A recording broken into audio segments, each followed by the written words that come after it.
Hey guys, my name is Teresa, and today my current event article is on how to teach online so all students feel like they belong. This article is by Becky Convargas and Kathy Gogolwiski. I'm sure I said that wrong. This was on June 2nd, 2020.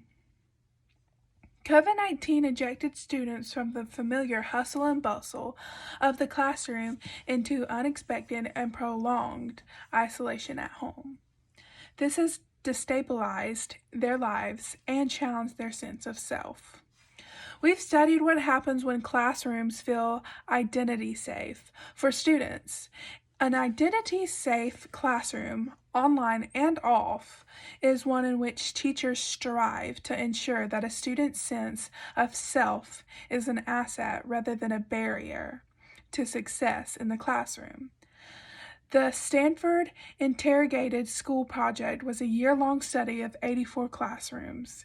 Observers documented the relationships, questions directed towards students, and use of diverse material and activities in those classrooms, which we use to determine what approaches and resources were most favorable for learning. The study revealed that in identity-safe classrooms, students felt a greater sense of belonging, welcomed challenging work, and achieved at higher levels in the class and on standardized tests. So what does an identity-safe classroom look like in a time of closure and distance learning? The principles are the same in both in-person and online environments.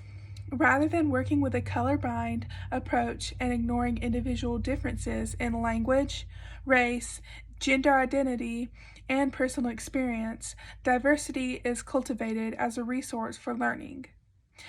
Together with a challenging curriculum, students come to feel accepted and supported as valued members of the learning community. Social and emotional safety is created by supporting students in exploring, discovering, and defining their identities. Refuting negative stereotypes and giving them a voice within the classroom. This is hard enough to do with students who are sitting right in front of us.